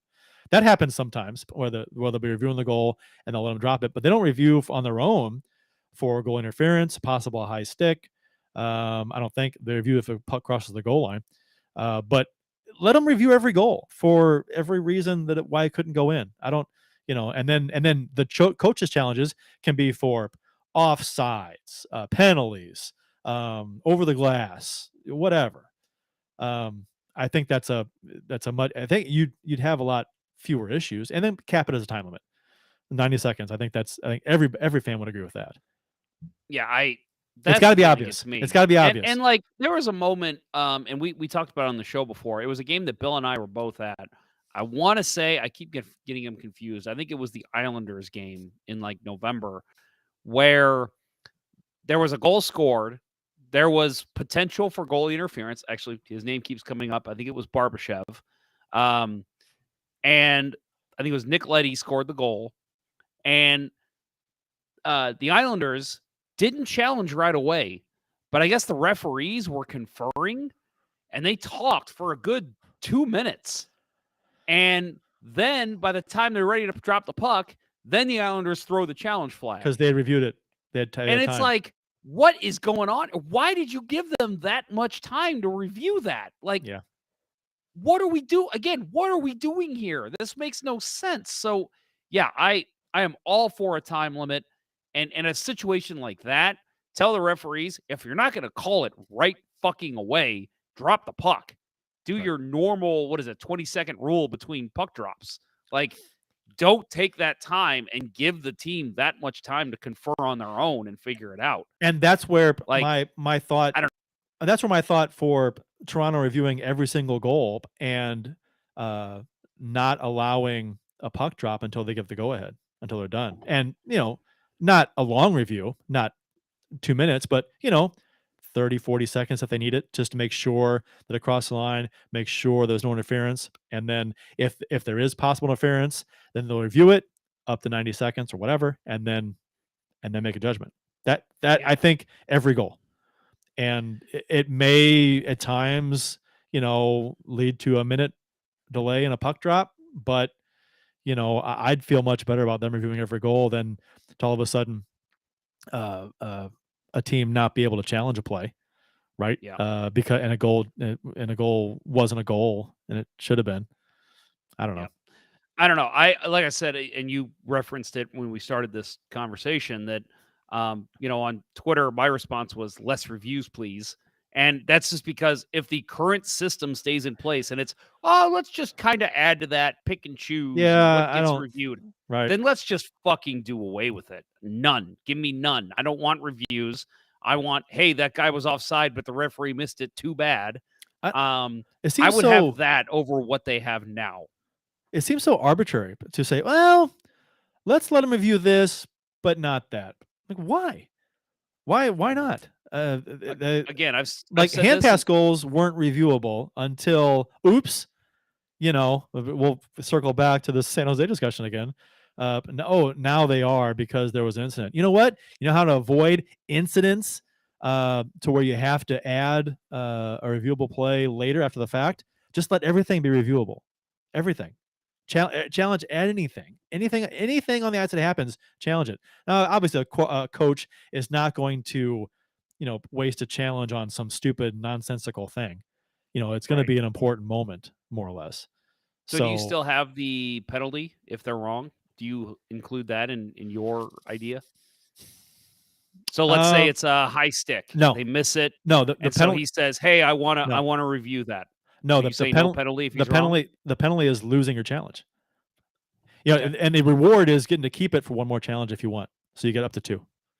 That's the way I would do it. I'm good with I think that. I think the NFL does that way. Do they not? I think. Yes, they just lose their timeout. Right? They lose a timeout if they're wrong on the challenge. If they're right, Yes. they keep the timeout and their challenge. They can challenge one more time. Correct? I think. I believe so. Yes. I think. Okay. Yep. Now, and I've said this. I mean, Jesus. Circle back the tape 6 years or when these reviews started. Why is the onus on the head coach to get scoring plays right? Yeah. That is where my issue is. And I'm 100% with you on this. You say the NHL should just review all. Every single Coaches can't challenge that. It's automatically reviewed. They still say they do that. They say they review every scoring play already. But so not for interference. Why not? What's that? Not for interference. I think they review every single play to make sure the puck crosses the line. Right. I don't think they review for goal interference or even high sticks. But you're already reviewing the goal. So why not just expand that a little bit? That's what's maddening, is that they're already reviewing something and they may see something that says, "Oh, that's not a goal." Oh, but we can't review that, even though we see it. You know what? Right. We can tell that this is why the goal is not going to count, but we can't count. We can't rule on that because that's not reviewable. So stupid. That guy ran into the goalie, pushed the puck in over the line after the goalie had it covered. But let's just not say anything and hope the referees catch that or the head coach catches that. Really? That's what we're doing here? That is ridiculous. And yeah, to me, scoring plays not on the head coach. That's on the referee. That's on Toronto. That's on the league. They need to get that right. They're not calling the fucking head coach. Right. Now it's interesting that now the league does review plays that like if a puck hits the back bar and comes out and there's some question and the play continues to go on, you'll hear the league Toronto call down and have play stopped. When you see that happen, they said, okay, well that puck went in, so we're going to stop play, call that a goal, and we'll put the clock back to when that goal was scored. You'll see that happen once in a while, which I think is great. That's good. If they see a puck go in that the officials didn't see and play keeps going, they'll stop play. The league will. Matt Harris says, I think refs should be held accountable for their calls. Let's see interviews after the game. I don't see a problem with that whatsoever. I would love that because there's so many questions about calls on the ice that could be answered, as to what the thought process was there, or and just be honest. I think a lot of people will be honest. They just said, I just didn't see it.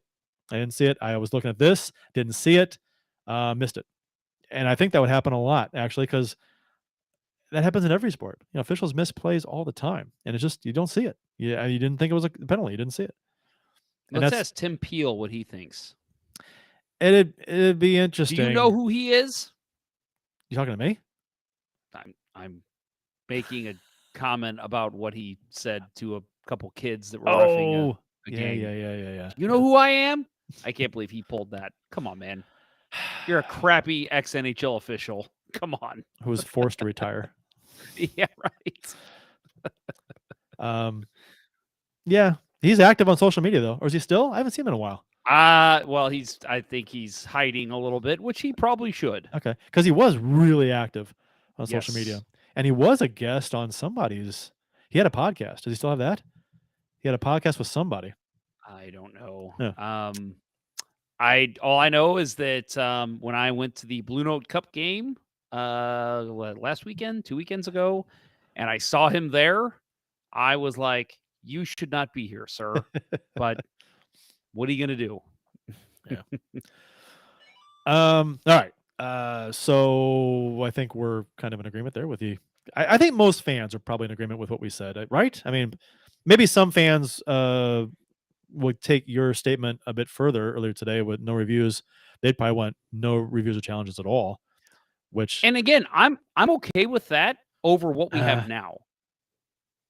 I'm okay with it. I think the game was fine before reviews. I don't think they made them any better. I think more plays are right though. You get more plays right than before. But because a guy was onside by a millimeter or 6 feet, or offside by a millimeter, or 6 feet, like it was that one game where they missed that it. one fucking time, and that's saying. what caused it. I know, and I'm not mad at you for saying that. Would Brett Hull's goal have counted?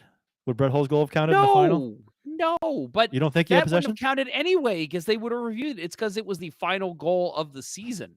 That's the only reason that one counted. So you don't think he had possession? No, and even if he did, that wasn't the rule. They say it was, and it was in the rule book that way, but that's not how they called it all year. There was a memo that went out that I don't know, halfway through the year, 3/4 way through the year, that they were going to start calling it differently. I'm just telling you. There's a documentary. But they didn't. They did though. They did not call it properly the whole year. I remember they changed seeing multiple goals where guys had I agree with you. possession in the crease Early on, and they still called it off. The first I'm half, end of the year. No, well, maybe, but the way the goals generally were called were changed according to this memo. There's a documentary on YouTube about it. It's interesting. Well, let me just add that was one of the most ridiculous rules the NHL's ever had. I agree. So, that was bad. To even say that, like, oh, well, that was in the rule book, that's ridiculous. That was in the rule book. I agree. But I think an argument can be made that Hull maintained possession by kicking the puck up to his stick. If you can count, if you think he kicked it instead of it just going off his skate. So 100% will say that if that is not the defining goal of the series and the Stars don't pour on the ice and that they don't count that goal. If that's the first goal of game one. No way that goal counts. I might agree with you there. Yeah, they may have stopped it and reviewed that. I totally agree with you that one back. That the referees were put in an impossible position to stop a Stanley Cup celebration. How do you do that? I remember watching that live and hearing Gary Thorne go, "We may have a situation." Yeah, that was fantastic. I love chaos and drama. It's so great. Yep. Yeah. And then Bill Clement breaking it down and being like, "I don't think this goal should count." And I'm like, "Oh my God, what do they do?" Because they had the streamers on the ice. I mean, what do you do? Again, at that point, there's no way you can call that goal back. All the Sabres came back out, right? And they're just like, what? Because they already had the handshake. They say, I don't know since then if it's any different, but they say that Hasek and Hull never discussed that when they joined the Red Wings together.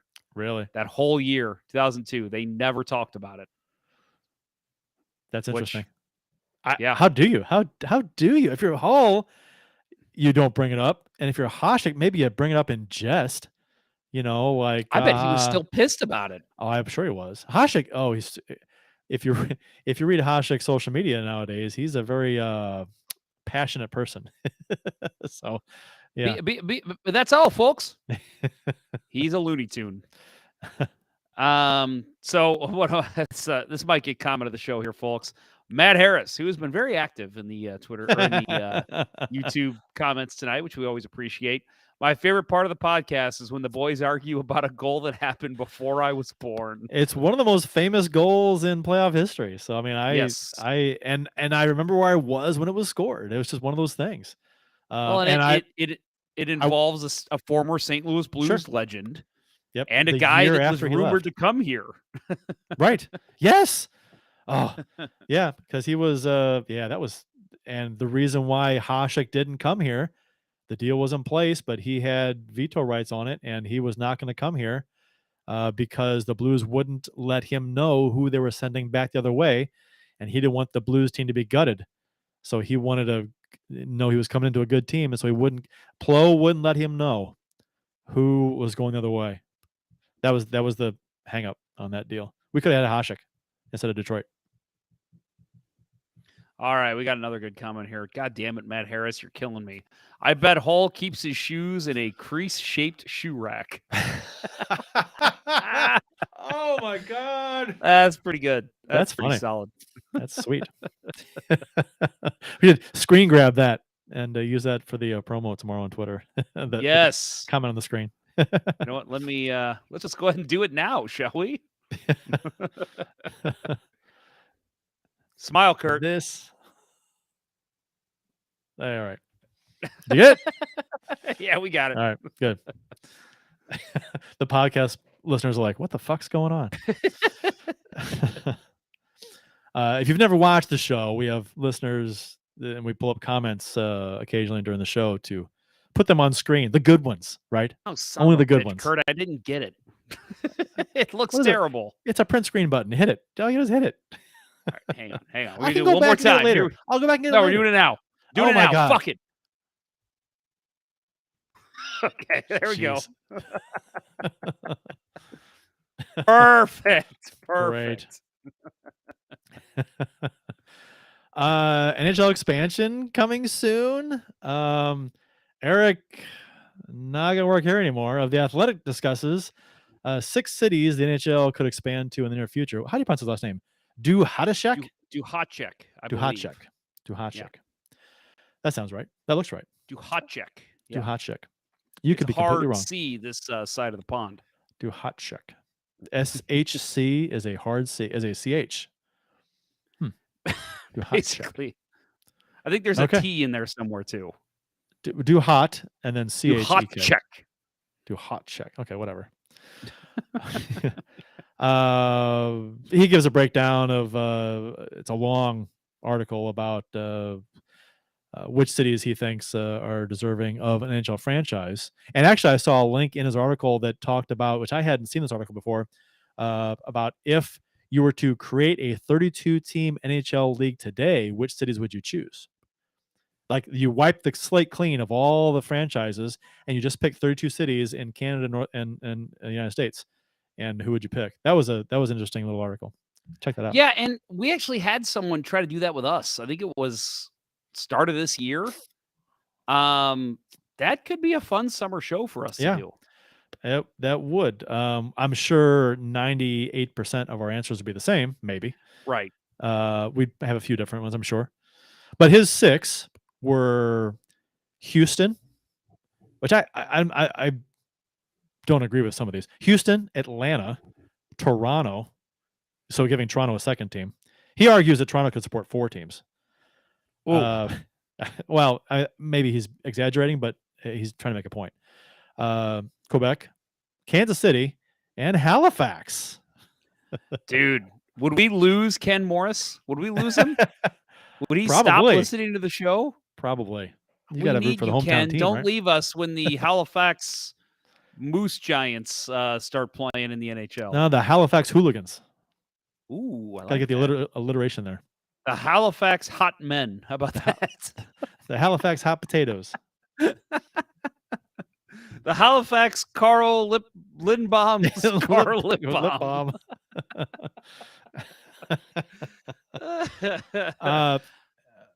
Okay, another team in Texas. I don't know why that doesn't surprise me or shock. There's a positive and a negative with Houston. The positive is that's one of the and I just learned this a couple years ago. That's one of the biggest media markets in the world, which I did not know. So it makes sense the NHL would want to try and tap into that. But Arizona, like I keep going back to Arizona. That has not worked out. So Well, they're building an arena though, so yeah, they're going to be there for a while, and they're going to have like a no move lease. I think it is. I've gotten to the point where I'm starting to think that Arizona is purposely here only to be an NHL dumping ground. You guys want to dump off your terrible contracts? That's what the Arizona Coyotes are here for. Was it like over 40% of their payroll now in the season is on contracts they've taken on, contracts they've what's the word? I lost the word. Contracts they've assumed. Acquired?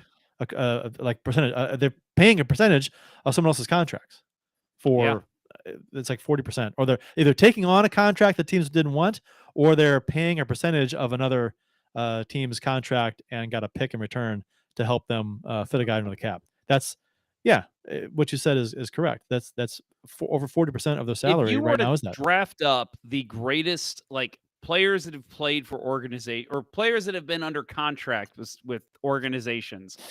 The Arizona Coyotes would compete with everyone in the NHL. They've had every great player the last 20 years. The Blues. Only their contracts, though. The Blues have to be up there. Well, yeah, but Martin Brodeur in net, Wayne Gretzky. Yep. Shanahan, no, I mean, but Hall. Arizona has Pronger. Fuhrer. They've got Datsuk, Shea Weber now. I know they've had a ton more that I'm drawing the blank on, but they've had a ton of great contracts come through there. So I have no desire for the league to go back to Atlanta. You are the opposite. I know, right? You said you would love to see a team back there. I think they were screwed over, like St. Louis has with football. The NFL. Okay. Yeah, I think if they had a product that actually turned out to be decent. Remember this again. I know I've said this on the show before. Atlanta they never won a playoff series. They never even won a playoff game. They went to the playoffs one time and they got swept. Keith Tkachuk was on that team, by the way. Yeah, I think if you put in a product that's decent, because their attendance off the bat was good, but they just sucked the whole time they were there, and fans lost interest. I think they have every right, just like any other city that's lost an NHL team, they have as much right as anyone to get a third chance. They were there 11 seasons, which is not very long. No. First season there, where they averaged 17,206, and next season was 15,200. After that was 13,668, and then it came back up again. And the last 3 years were pretty bad. Well, 14,000, 13,000, 30,000. They weren't awful. I mean, they're not like the Coyotes are right now. Just imagine again if you had any kind of semblance of a playoff push. They're going to draw fans. They've got a huge population in Atlanta. Like I think hockey would do fine there if they just fucking put together a decent squad for one time. I want to say the Blues attendance back in like the mid 2000s when they were god awful, I think was like 12,000 average. That 1 or 2 seasons, it was terrible. It was low. Yep. So anyway, no, I'm all for Atlanta getting another chance. I don't think it's going to happen anytime soon. I could see maybe in the next 20 years, but not in the next 10. It's too soon since the Thrashers left. 06-07, the Blues were at 12,520 average for a home game, which was the worst since 85-86, where they averaged 12,230. Man, and their worst season. Well, their worst was their first because the arena wouldn't hold that much. Right. It only held like 8,000, 9,000, and they averaged like 9,000. But in 78, 79, and they went up to 18,000, like 72, 73. They averaged 18,000. But then in the late 70s, and this was right before Ralston Purina bought the team, I think, they were averaging 10,000. For 77, 78, 78, 79 was 10,000. Then went up a tick in 80. Yeah, but they didn't really crank it up until Hall got here after that. Yep. So what do you think about Toronto getting a second team? No. No? I mean, can they support it? And would it be a cool rivalry with the Maple Leafs? Yeah, but I'd rather put it in Hamilton. That's not too far from Toronto, right? Give Hamilton a team. Yeah, Give it to them. I'd be fine with that. They would draw Yeah, from Toronto's area. the only, again, positive and negative here. I think the positive would be that your population's big enough to where you could support two teams. You've got, like you said, Hamilton. You've got cities around it where maybe they're not Maple Leafs fans, and they will say, "Yeah, hey, you know what? I'm going to be a fan of this new team. Fuck the Maple Leafs." But yeah, the negative I think is just that area is so rich in Maple Leafs culture. You're not going to draw a Maple Leafs fan away from being a Maple Leafs fan. True. Do you know? Okay, so Toronto and Buffalo are very close together. I'm looking at a map. I didn't realize they were that close, actually. Oh yeah, it's very close. Buffalo's right on the border. Yeah, Buffalo's right on the border. We drove it. It's like 2.5, 3 hours, I think. And then Hamilton sits smack dab right in the middle of Buffalo and Toronto. Yeah. So that would be imagine the rivalry that would exist between those three teams. Whew. That'd be cool. I would love this. And you got to call them the Mustangs, don't you? Oh yeah, after 100%. The movie, after Youngblood. That'd be cool. I'd love to see that. Even though putting a team there geographically seems stupid. Yeah, I know, but that's such a hockey-rich area. You got to think that they would still draw, and you got to figure people too. Even Maple Leafs fans would say, "Well, Maple Leafs tickets are $300 to sit in the 300s. I'll go check out this new team, and tickets are probably a fraction of that." So I think you would still draw enough interest, but you got to wonder if they could move that a little bit out. I don't know. Ken, help us out with some areas in more in northeastern Canada that could maybe pick up a team. Ottawa's already there. Quebec is a town. Quebec would be awesome. That back when they were trying to take bids for expansion teams, Quebec was the only other city outside of Vegas that put up the expansion fee. It was like $300 million or something, and they didn't. I think it was $450, and then Seattle was like 600,000 or 600 million. Yeah. Yeah. I don't think Seattle in the original bid, I don't think Seattle even got a bid together, if I remember correctly, because I think the ownership split and they couldn't make up the money. I do know the fee for Seattle was about 600 million, and I think Vegas was 450, something like that. Yeah, when they were talking about this team, if they did expand again, it could be $1 billion. Oh yeah, expansion team. Well, they were saying that when Vegas, when they first opened up expansion, it was Vegas and Quebec City that put together the amount. Again, I think it was whatever you said, it was 450, whatever it was, something like that. But yeah, and Quebec was not even considered because I guess from what I understand, Montreal pitched a fit and was like, "No, that's going to divide our fan base." And I'm like, really? You're concerned about losing fans?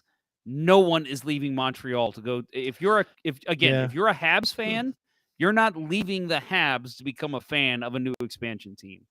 You're going to be a Habs fan for life. And the Nordiques existed for a while, and the Habs did just fine. Actually, the Habs won some cups with Quebec in the league. And Quebec, the only reason they left, it wasn't because of attendance, it's because their ownership was dog shit. So I think Quebec would be an excellent spot to put a team. And Quebec and Montreal had a fierce rivalry too. Yes, they did. And they had some of the best jerseys in the NHL too. They did. Let's not forget that. They were fantastic. And then what about Kansas City? Kansas City. Yeah, I mean, I'm biased, right? I think Kansas City would be a great rival for the Blues. It'd be fantastic. It would steal from some of the fan base of the Blues. Yeah, that one would. I'm with you on that. Yeah. I think Kansas City fans, like my sister-in-law and brother-in-law, they both live on the Kansas side, just outside Kansas City. They're pretty big Blues fans, but they've been out there long enough now. They've been out there for about 4 or 5 years. I could see if a new team came into Kansas City, they'd say, yeah, we're not Blues fans anymore. So I could see that happening. But I think the Blues have enough support here in St. Louis and the rest of Missouri that I think they'd be fine. Blues and Illinois, clearly. Yeah. Oh, it's from Springfield on down is solid blues country. Yep. So which not many people think about. You see all these coverage maps for fan bases. It's all of Illinois is usually Blackhawks, and it's like it's a piece of shit map. That's not true. South of Springfield is all blues country except for Carbondale area, which is where the university is, and there's a lot of transplants from Chicago there. So that's why that little hub of Blackhawks fans is down there. Yeah, I still think like for St. Louis, Kansas City, Columbia, I think you're still going to have Blues fans there. They're close enough. Like I have a friend who went to school there, and he still came in like even shit sometimes once a week to come see a Blues game. Like it's close enough to where that's not going to be an issue. And I think the travel between the two teams would be great because I think, the Kansas City Scouts come to town. You're going to get Kansas City fans coming in, and then same thing when Kansas City's hosting a Blues game, you'll get plenty of Blues fans coming in. I think that type of thing would be so much fun to have too. I hate Blackhawks fans. Don't get me wrong, but man, when it's even in the arena or like leaning towards Blues, it's annoying, but it's fun. It's fun to have that rivalry back and forth. And if we had that with a Kansas City team, give me that all day. I agree with you. It's interesting to see the argument that he makes for Halifax, which I don't think would be on many people's radar, even though a lot of good hockey players have come out of there. And that's his initial argument for Halifax becoming the next NHL team, is that it's home to people like Crosby, McKinnon, Marchand, and they have successful Ken Morris. They have a successful junior franchise in Canada too, the Mooseheads. So, but I mean, it's that building seats 11,000 for hockey. So I'll read some of this. A new building would be required, and corporate backing would be an issue. If Quebec City is a long shot, Halifax is probably a pipe dream, and it would probably require an expansion up to 40 teams before it would ever get to the point where you would make a reasonable case for a team.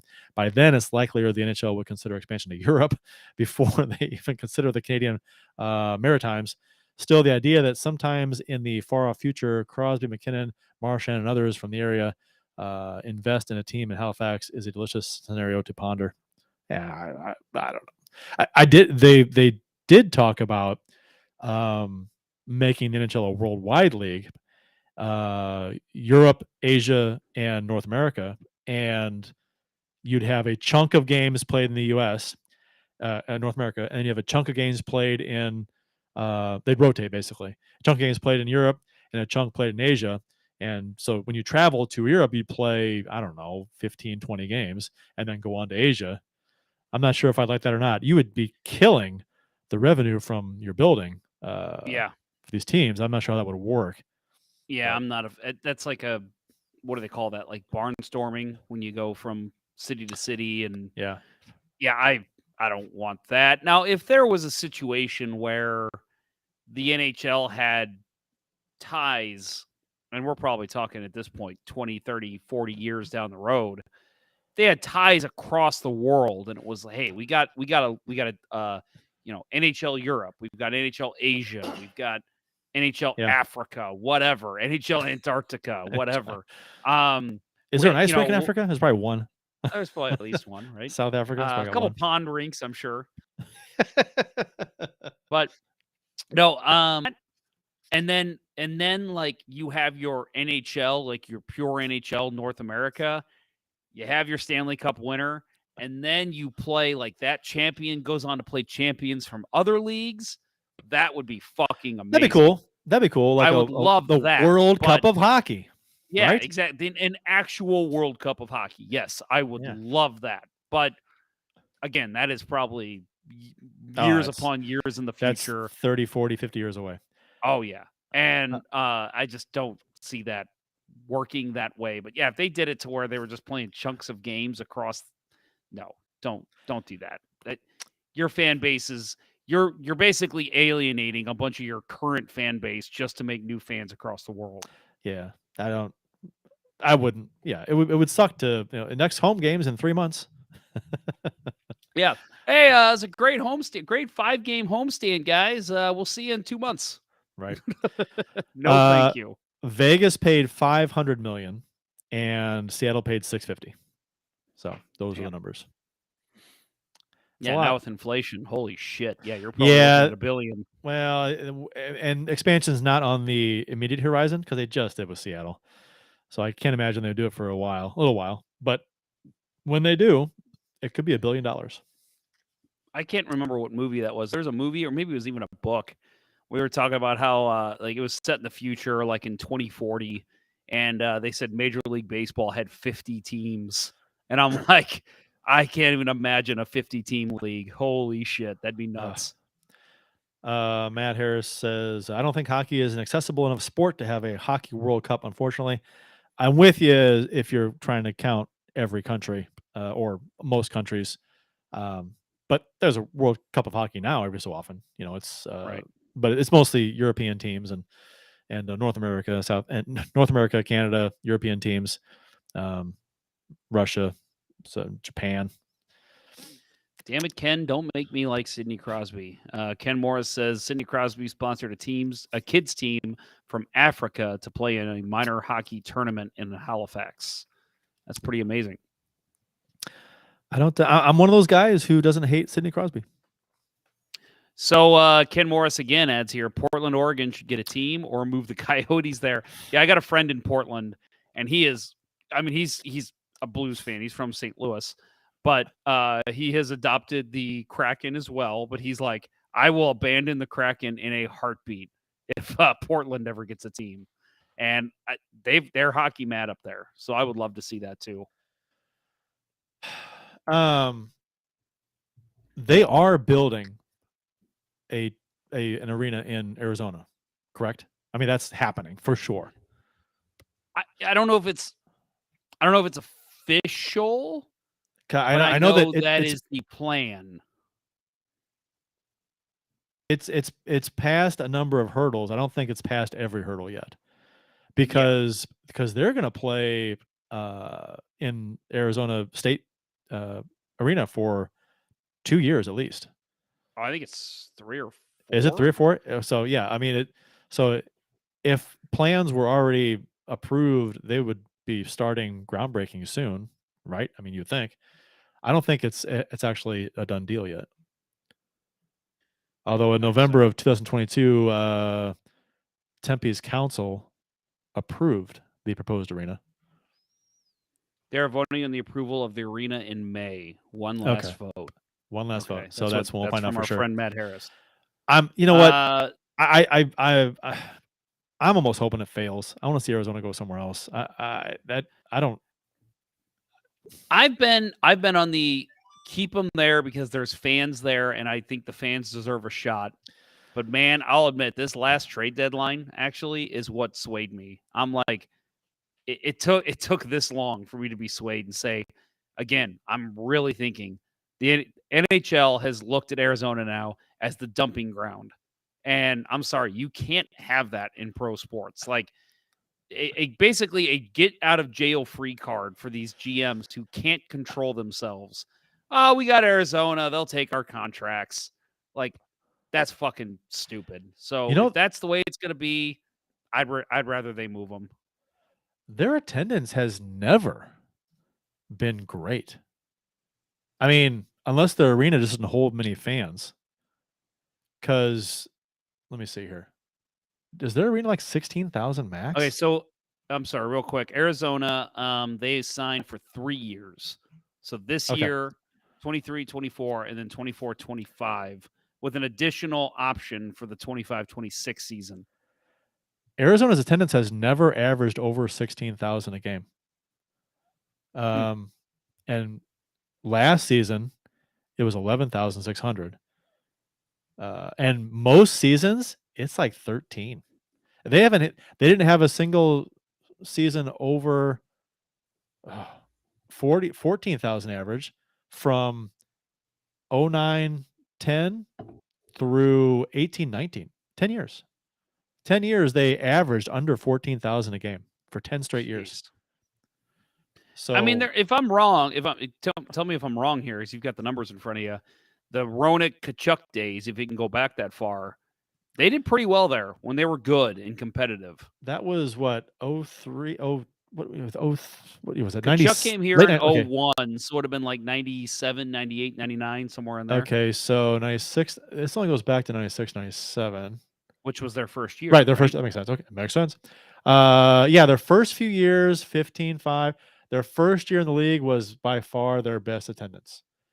Second year was, first 3 years about the same, 15,005. First 3 years, and then if I remember correctly, that was the basketball arena they were playing in, and I think that's about what it seated. Okay, that makes sense. That makes sense.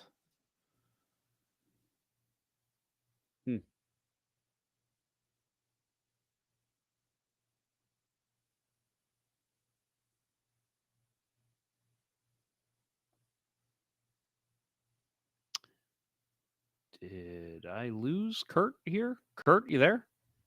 Uh-oh. Can you hear me okay? Oh, I'm back. Do you hear me? I'm back. You hear me? Okay, good. Yeah, I think we're still good. I think my computer froze. And okay. I guess I'm back. Yeah, I just sat here and waited silently because I thought you were like looking something up. I'm like, wait a minute, I think we're frozen. Yeah, everything froze. My mouse froze. Everything froze, and that was. I just came right back. That was. I appreciate that, Restream. Thank you for making it easy. Yes. So Matt Harris, the fan base is here talking about Arizona where he lives. The fan base is here. Even seeing the kids growing here is insane.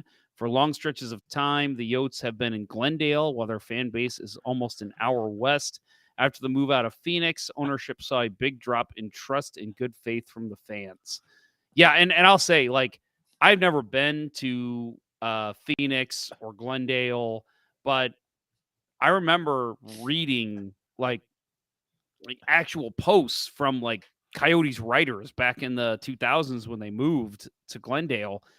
What the hell are they doing moving out there? Nobody's out there. That's a business area. That's a business district that people drive to. Like, the fans aren't out there. Why are you going out there? So, yeah, I think that is a big issue why Arizona has not worked out. But maybe if they can build a larger arena and start actually competing, maybe we see something different. But like I said, this past year is the first time that I've really been like, okay, time to move on.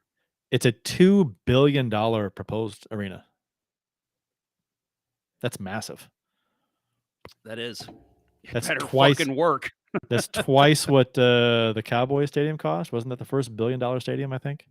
Yeah. And I think I've been there. It's fucking beautiful. Wasn't the Rams stadium like $5 billion? Something stupid. It was a lot. Oh, look at this. Matt Harris, y'all fly out for a Yotes game next year. The atmosphere is insane. I'll even house and feed y'all. That goes out to everyone listening to the show, not just the host. So we're going to have a party at Matt Harris's place. House and feed. What kind of beer you got? Yeah, that is key. We need some good beer. It's like when they're trying to talk Thor into, coming back to the Avengers. There's beer on board. There's what beer kind? on the ship. What kind? All right. Next up for the Blues, we got tomorrow, Wednesday, versus Minnesota at 8:30 in St. Louis. I will be at that game with my daughter. The Christmas gift from her to me, so that I can take her to a game. Oh, so she spent your money to take you to a Blues game. Right. Yeah. So we're going, and it'll be fun. No expectations, right, with this team anymore. So it's just gonna go sit back and enjoy watching some guys play hockey at hopefully a high level. No, man, that's awesome. I make that joke with everybody when they're like, "Oh yeah, my kid got me this," and I'm just like, "Oh, so they tapped into your bank account and spent your money? Great." Right. but no, that's awesome of her to give you that gift. Clearly something you'll love. Plus, it's making memories with your kid. That's always the best. Huge Blues fan. She can talk Blues hockey better than most people I know, most people on social media. So, and she's 13. So, well, yeah, I was gonna say we had some pretty deep talks at Cardinals Nation that night that she came with you. So she knows her stuff, man. Like, good for you. I mean, she still has tons of questions, right? Like any kid her age would, but she's a sponge. She loves soaking up the information. Cardinals baseball too. She's a baseball fan. Well, just the other day, I came upstairs. I was working from home, and they were here, and I went upstairs, and she was watching Miracle on the kitchen TV while she's eating lunch. And I'm like, just so proud of you for putting on a sports movie, hockey movie while you're watching. Yep.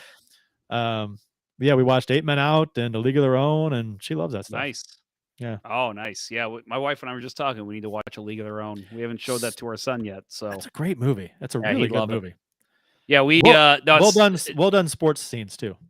Oh, for sure, 100%. The athletes actually, or the actors actually know how to play athletes in that movie, which is great. Yes. Because that was not the case. One of my favorite movies of all time, Major League. Not the case with Major League. Not so much, especially the pitcher. What's his name? The pitcher. Yeah, he couldn't. He didn't. He can't throw. He can't throw. You got to get a guy who could at least throw. Yeah, Harris. You got to get a guy who could at least throw a damn ball to be your pitcher. You tell me Jesus Christ can't hit a curveball? Up your butt, Harris. Joe Boo. Up your butt, Joe Boo. Yeah. Joe Boo needs a refill. No, same with my son, man. Special needs. He doesn't turn on the TV himself like your daughter, but we'll be sitting there and, I'll have something on. We were watching X-Men, the animated series the other night, which he enjoys and he loves, but he just turns to me and he just goes, watch hockey. And I was like, oh, you want to watch hockey? He's like, yes. I'm like, all right. Don't have to argue with me. You got it. Anytime you want to watch hockey, that's what we're going to do. That's awesome. My daughter will say, like, when she goes to bed, and during the week, her bedtime's about 9:00, and she'll always ask me, Dad, can you put a hockey game on in the living room so I can hear it while I'm going to sleep? Nice. And she goes, I don't care what game it is. Just put a game on. She likes listening to the games. So it's pretty cool. It's fun. So we got, real quick before we wrap up here, folks, we got Lawrence Frazier, who I believe is a new live listener. He says, do the Blues have a chance at the Connor Bedard sweepstakes? Yes. Yes, they do have a chance. Well, they're in the small chance. They're in the sweepstakes, right? There's 11 teams that get in the sweepstakes. So, yeah, they've got a chance. It's minimal, but again, New Jersey, I think, is the one that's taken the biggest leap under the system, right? They were number 11, and they moved up to number 2, which was ridiculous, or number 3 or something like that. The biggest jump. They had like a 4% chance to do that, and they landed it. So anything's possible as long as you're in that bottom 11. Yeah. Chances are not good. I think right now our odds are like 5%. Yeah. And they could, if we finish, we talked about this last show, if the Blues do finish with like the 5th or 6th worst record, which they're about 8th or 9th right now, something like that. I think 9th. If they finish 5th or 6th worst, their percentage of moving up to the number 1 spot would be like 8 or 9%, something like that. 8 or 9, not 89. 8 or 9%. 8 or 9, yeah. Yeah. Matt Harris, dream scenario here, right? I can't wait to see the Blues finish with a better record and a better draft pick than Chicago. So not only would they have a better record, a better draft pick, but they also got more for Tarasenko than Chicago got for Patrick Kane. Yeah. People are already calling conspiracy because they feel the NHL is going to award Chicago with the number 1 pick because they're Chicago and Kane and Taves just left. Kane just left. Taves is on his way out, and they need a superstar up there, and they're going to give him Bedard. Would you be crying conspiracy at that point? They're going to finish what are they? They're going to finish the bottom 3, whatever it is. Right. Yeah. I don't think I do. No, I'm not a conspiracy guy with that stuff. I think either. Because right now they're the 3rd worst record. They could finish with the 2nd worst or last overall if they just tank really bad. But if the NHL did that, and if it was found out, that would ruin. Oh, that would be such a huge controversy, and that would kill the league for a while. But that'd just do way more damage than this is worth. Here's what they do, and I'm with you 100%. I don't believe there's any conspiracy there at all. No. The thing they do that would alleviate all of this, and I don't get why they don't do it the right way, is when they have their little draft lottery special, right? They have is it Bill Daly that does it? Yeah. He comes out, not Bill Day, but Bill They Daly. hold the cards up. They hold the cards up. Yeah, and they don't do the balls. Already made the picks. I know. And they hold the cards up. 8th pick, Edmonton Oilers. 7th pick, St. Louis Blues. Like, why not, like a lottery show, have the balls spinning and then pull them out like it's an actual like Missouri lottery jackpot winner thing, where you pull them out and you say, 9th pick is New Jersey Devils. Right. 8th pick, Buffalo Sabres. Like, do you really have to have it predetermined before? And like, I know that people would be like, well, some teams get more balls or whatever, but like, no, you pull out a ball too many times, you say, okay, we already got him into no. You could work it out, sure, to where it would work. And you could easily just show all the balls going in. Like this team has so many balls. This team has so many balls, and just put them in one at a time and make it. I'd watch it. Make it a 30-minute thing. Dude, I would watch I've watched the draft lottery thing just in the background. Yeah, something like this, even if the Blues aren't included, if it was like real time, we're making these picks, I would watch that every damn time. They really dropped the ball with this. They could make it pun intended. They can make it a half an hour or an hour show. They drag it out if they wanted to. But just show be completely transparent with all of it. Show each team's balls going into the thing. And make a special out of it. Have the commentators there and the build up to it. It'd be kind of cool. I mean, what else does the NHL Network have going on when the lottery is being held? Nothing. Just preempt, a replay of a game from 1998 that they're showing. Yeah, I don't get it. Yeah, they always do that. And I think, if I remember correctly, I think they say that they pre-record Bill Daly doing it too. Oh, and really? It's like, why is this not live? All of it. Make it. And if you're like, oh, Bill Daly, he won't be able to do it live, get a fucking celebrity to do it. Why can't you do it live? Get John Hamm out there to do it. Why can't you do it live? We do this live? What the fuck? Yeah. we are broadcast to tens of people. Either way, I'll be watching it, but the Blues will be in it, hopefully, if they don't go on a run. Yeah, watch them go on a run and finish finish 12th. 12th worst, 12th or 14th. Yeah, that'd be the worst case scenario. You finish just outside the lottery options. Winning Unlimited. I need a shirt for LGB Radio. You guys make me drunk. Oh my god, I hate the lottery. Look up the gold plan, folks. Called the gold plan. Mr. Winning Unlimited came up with a good one. Called the gold plan. I don't know why. It doesn't make any sense to me why it's called the gold plan. I mean, his given birth name is Winning Unlimited. Could have been the platinum plan for the alliteration with the P's. That sounds better. The platinum plan. Pat Harris has ordered a shirt. Hey, folks, if you're listening now, you didn't hear our open, letsgoblues.com/shop. Order yourself a Let's Go Blues radio shirt and support the show and support some awesome designs created by our own Kurt Price. They are out there and available. My favorite, the friend of the show shirt. Friend of the show. I love it. Love it. 2 big thumbs up on it. Yeah. Might have to give that to our panelists this year for our summer series. Give them a friend of the show shirt. And we could go to a local printer too to throw some money locally. Yeah. Yep. Agree.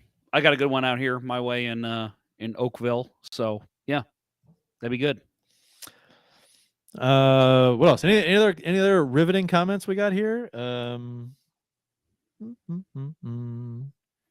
No. I think you guys have did very well tonight, though. Thank you for your contributions, guys. The audience always the number one star of our shows. Number one goes to the audience. Number two always goes to Bill Day, and number three goes to I don't know, Mike Burgoyne at strikewithmike.com. On that note, support for Let's Go Blues Radio is brought to you in part by ID Life, the world's only truly personalized vitamin platform based on a health assessment of your DNA. Visit rockinthatidlife.com for more information. That's rockinthatidlife.com and get 10% off by emailing Dustin at rockinthatidlife@gmail.com and tell him Let's Go Blues Radio sent you. And by Mike Burgoyne from Real Brokerage Realty. Visit strikewithmike.com today for all of your home buying and selling needs. That's strikewithmike.com. And by Center Ice Brewery, St. Louis's tasty hockey-themed beer. Check out your local beer vendors for availability. That's Center Ice Brewery beer. Please drink responsibly. Let's go beer. That'll wrap up episode 28 of season 11 of the original St. Louis Blues Hockey Podcast, Let's Go Blues Radio. Thanks for listening, and thanks to those who participated in the YouTube and Facebook live chats during the live show. We hope you enjoyed it as much as we've enjoyed bringing it to you. For Jeff Ponder and the On Assignment Bill Day, I'm Kurt Price. And on the On Assignment, Austin Lynch as well. Until next time, everyone, let's go Halifax. CITY, city, and caw